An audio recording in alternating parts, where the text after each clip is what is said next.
hello, welcome.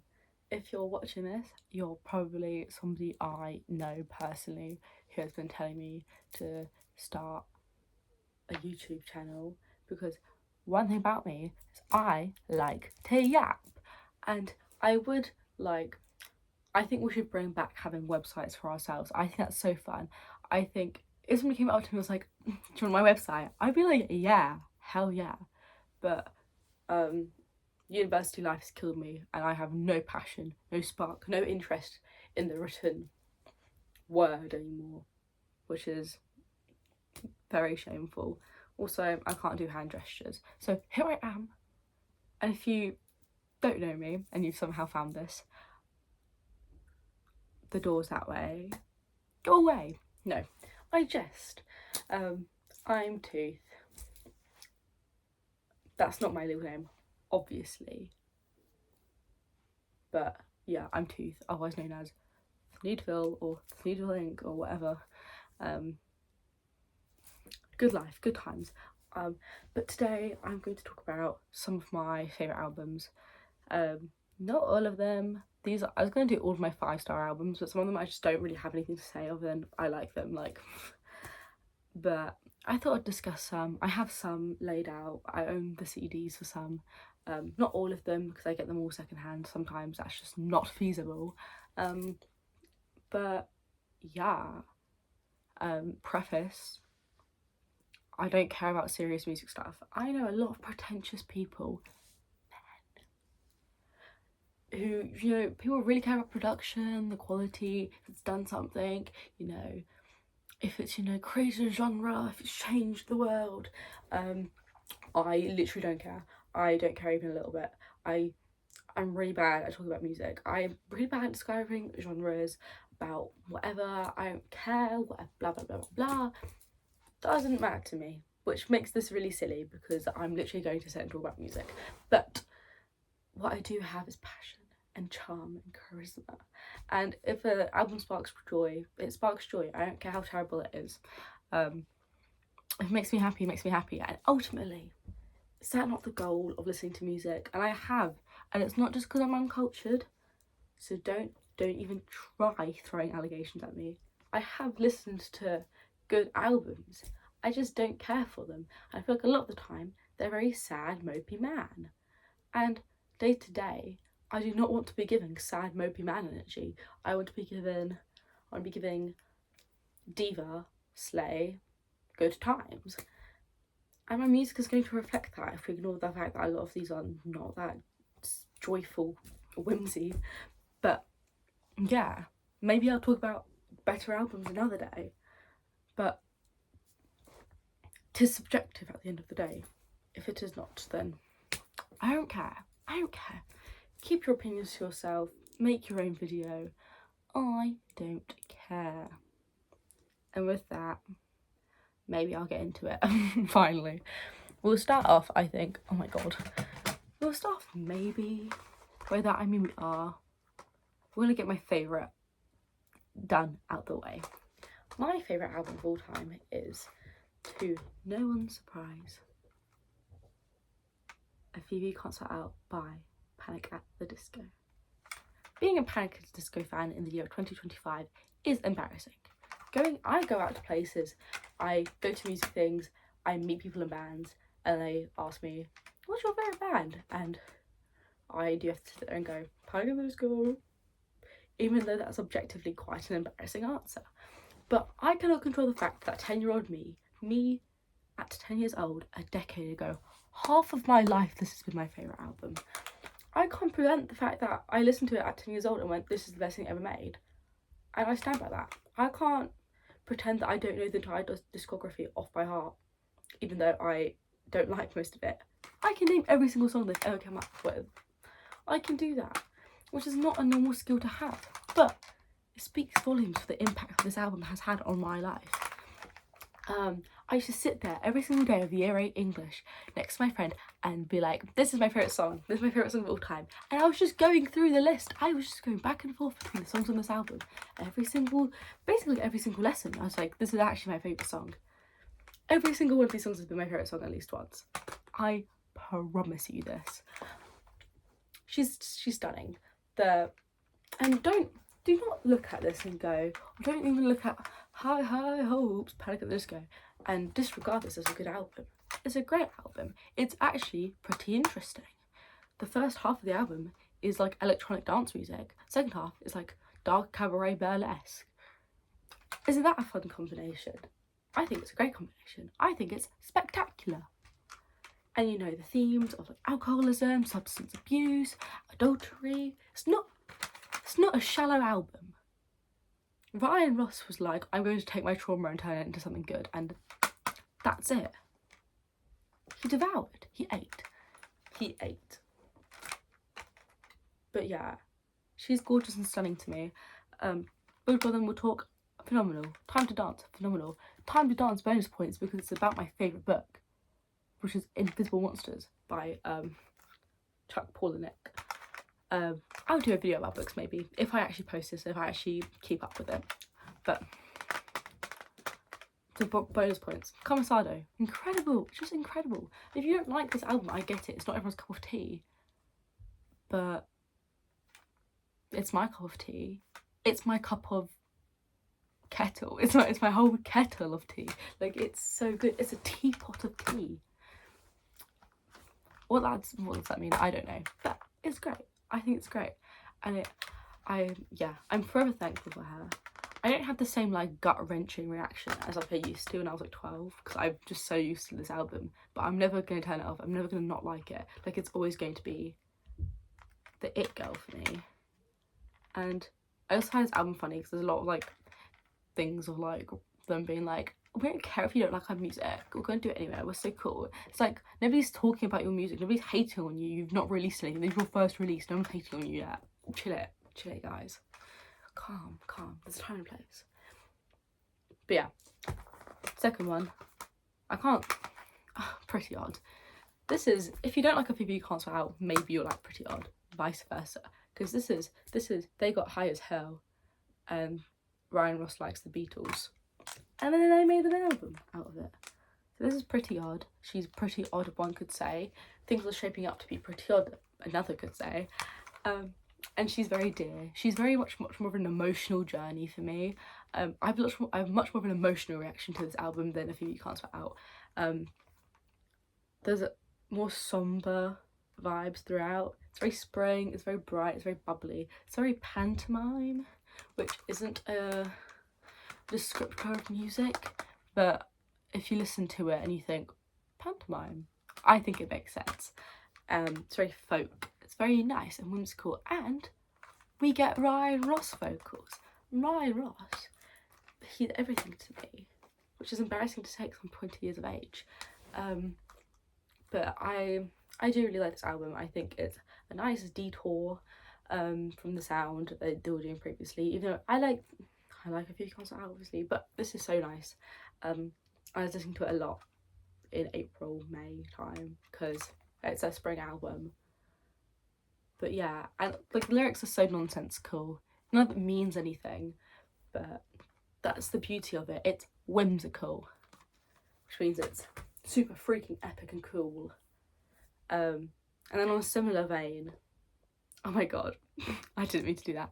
We're going to talk about the Young Veins, which when Panic at the Disco split off, Ryan Ross and John Walker made a band called The Young Veins, and they released an album called Take a Vacation, which is a 5-star album to me.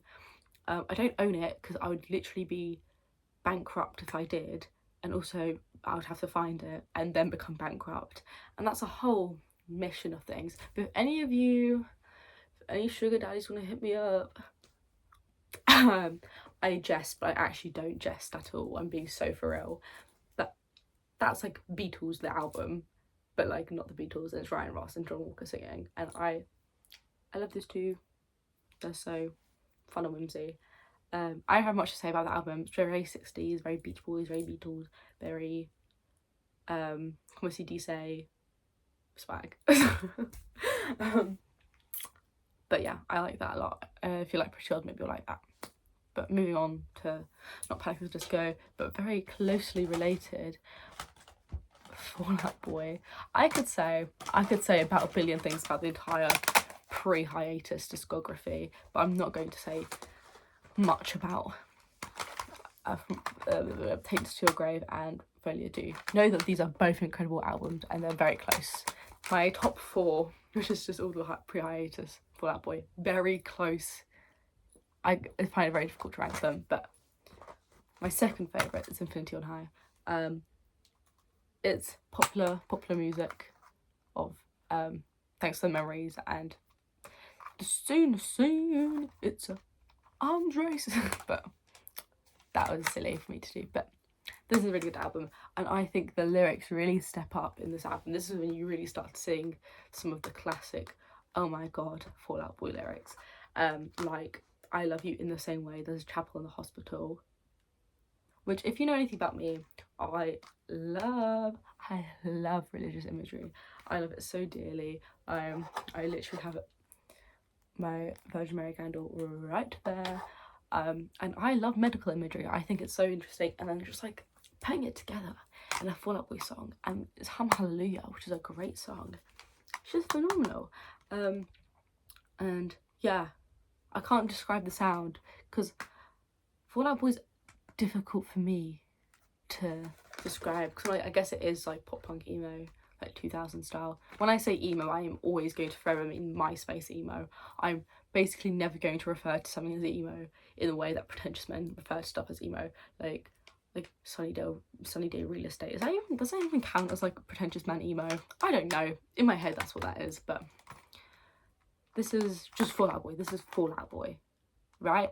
And I mean this so genuinely. I won't do this about basically any other artist or band, but if you don't like a singular Fall Out Boy song, I actually think there's something wrong with you. Like, I know it's subjective, but not one.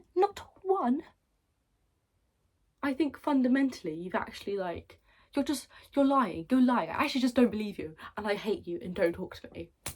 That's how I feel about that. But anyways, from On the Cork Tree, the perfect album. No skip, 5 stars. Every single song on this. I find this album impossible to like rank the songs, because every time I listen to one, like I put one song, I'm like, this is my favourite, and then the next one plays, I'm like, no, this is my favourite, and then the next one plays, I'm like, this is my favourite, and I do that for the entire album, because every single song on this album is show-stopping, crazy, phenomenal. Dance Sugar Going Down, Obbiebs, the popular ones, but the rest of the album also is just so stunning and gorgeous, and I could listen to this every single day for the rest of my life and I would not get sick of it, and I would in fact be happy, and I think my quality of life would go up by like tenfold if I listened to this every single day, or maybe it would go down, but it's beautiful, it's gorgeous, stunning, and you should listen to it. This is a classic album, so everyone should listen to it. Now, what other albums to discuss? I'm going to keep doing the ones I have on CD, and then I'll get to ones I don't. This is a very random album for me to even be aware of, let alone have 5 stars. This is Spilt Milk by Jellyfish, and I got into Jellyfish because my friend Thomas told me once that one of the songs reminds me of me because it's all twinkly and fun and whimsical sounding, that song being New Mistake, and I really love the song. I really like the album.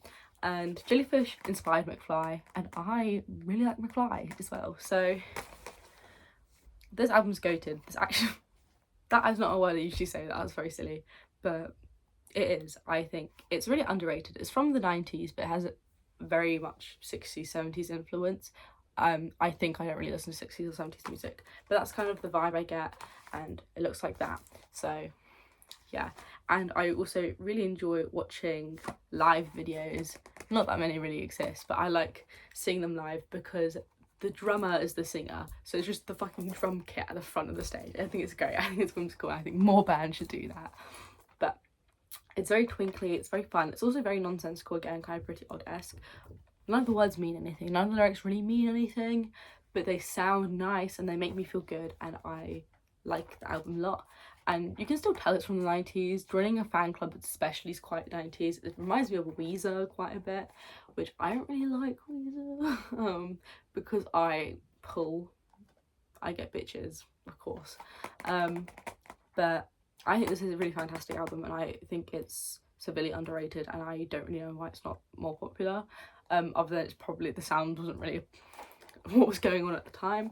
But I've seen some people on the interwebs say that like the production for this like album is like, I think production is like how people should, like when people who get into it should strive for an album to sound like, all those things going on and stuff. I describe that really well, clearly, but like if you care about the ins and outs, quality, stuff like that about music, not just the aura, then take that into consideration, I guess. Apparently it's good. If you're in it for the feels, it's like an I Spy book. Like, you know, the books, like as a child, an I Spy book, and it would have like marbles and buttons and dice and blah blah blah blah, and like a bunch of different stuff on a page, and then you could play I Spy with it. Or like, imagine you just have like a junk drawer. This is what the audio version, in like a nice, fun, polite way. Because I don't listen to like bad music. I don't listen to like noise and stuff, which I guess can be described similarly, somewhat. But that is a fantastic album, underrated album. This album I don't have on CD, but I have the single of my favourite song. And if you know me, which you definitely probably do if you're watching this, one of my favourite songs literally ever, my most played song, is Semi-Charmed Life by Third Eye Blind, which is my pride, my joy, my baby. So yes, my next album is Third Eye Blind, self-titled. And I don't really know what genre Third Eye Blind is, full stop. It's like, it's just 90s alternative, I guess. But it's great. I feel like, okay, the music video for Semi-Charmed Life, if you've not seen it, is just a guy walking down the street. Very 90s, you know? It's like that. But this song actually, like, I have such an intense emotional attachment to it. Literally, if I'm let me level. If I'm in a bad mood, I'll put on this song and it actually genuinely cures me. Like, I've never felt better in my life after listening to it. Any ailment I am going through, any struggle, you know what? I can take a trip down to Strugglesville, and guess what? This song is my drive out of there. Like, it literally fixes me. It makes me feel so good. It improves the quality of my life. Like, I cannot say enough good things about the song. And it's like the most upbeat, bubbly song in the album. So like, that's a win. But even then, the rest of the album is still good. I was really worried it wouldn't be. This is not a no skip album. I don't like Jumper, which is controversial because it's quite popular. Well, it's like the most popular Third Eye Blind song, I would say. But she's just not for me. She's not for me. The rest of the album though, stunning. Show's being incredible. The build up in the songs just really gets to me. It's like, I don't know, I always describe it as like it's like yearning for summer album. It's like the end of summer and you're like, oh, I need to go back. It's a September album. It's like, oh, you need to go back to your like normal life, so you're aware that, you know, the fun of the summer's going to end, but you're still reflecting back and you're happy about it. And yeah, there's just such a longing within the songs. And like, even if you don't listen to the full album, because it's like an hour long, like 50 minutes, I don't know, and I'm a short album enjoyer because I get bored. But even if you don't listen to the album, listen to Semi-Charmed Life because it's my fave, and listen to Motorcycle Drive-By. It's truly an impeccable song. Just really hits. It really hits me. I feel it, you know. But yeah, it's September as an album. And then this album, I'm going to get so like #emo over. This is November as an album. It is autumn into winter, and that is The Con by Tegan and Sara. And all I listen to at the moment is Tegan and Sara. Not really the pop stuff, because I've not delved into that so much because I'm not really into pop that much, and I worry that's going to ruin Tegan and Sara for me. I mean, being in the Lego Movie soundtrack is already kind of like well, I think it's #swag, but as a thing, it's like, oh, I love Tegan and Sara, oh, what they've been in, the Lego Movie soundtrack. Like, it's one of those moments. But this album, actually, I listened to it in a very fragile state. I listened to it at the end of last year, and it was definitely like peak time I should have listened to this album, but also definitely like ruined me emotionally. But when I say this was life-changing, I mean this was life-changing. I'm not the same person I was before listening to this album, for many reasons, but partially because of this album. It's like they took my soul out, they did something to it and they gave it back to me, and I just have been transformed. It's like this album makes me feel ill to listen to, in a good way. Like, I have so much passion for this album. It's only half an hour long. If you get anything from this video, it's spend half an hour and listen to this album. It's gorgeous, it's stunning, and I once again don't really know what genre it is. It's indie something, whatever, blah blah blah, but I don't think it needs a genre to define it, because it's just so, it's its own work of art. It's a work of art. Like, some of the decisions they make, I'm like, I don't even know how you've come up with that. Like, the lyrics, the yearning, the pain, the anguish is so beautiful, and it feels like they've just put my heart out on a platter and are carving it up for people to watch. Like, it makes me feel ill. Like, I feel it so deep in my body. Like, every single song, I'm like, it hits. The title track, is that what it's referred to? It's the same name as the album, I guess. I don't know music terms, but The Con, my favourite song on this album, actually makes me unwell. Like, I've spent many a mood weeping to it. 19, Burn Your Life Down, Life Going In. Like, every single song on this album is a win. Like, there's no flops, no blunders, not even, like, the quality just stays so consistent. And then the gritty kind of just sad winter cold sound, autumnal kind of, like, it's just good. Like, it's just good, doesn't really sell it. I don't think anything I say can sell this the way that I feel about it. But yeah, and then as per always, if you want to get into Tegan and Sarah and you want to be able to hear the difference between their voices, this is the album to do it. You can really tell, you can really hear the difference between the two, but their harmonies go fucking crazy, like, actually insane. Like, I get they're twins, so, like, obviously they're, like, connected that way, but it's like, it's literally like they were born to make this. Like, it was like, the way that they sound together is just so, like, it's good. Like, this is probably the most I'm going to talk about fucking album today, but I really don't know how to sell it enough. I just need everyone to listen to this and then talk to me about it and tell me how much they love it.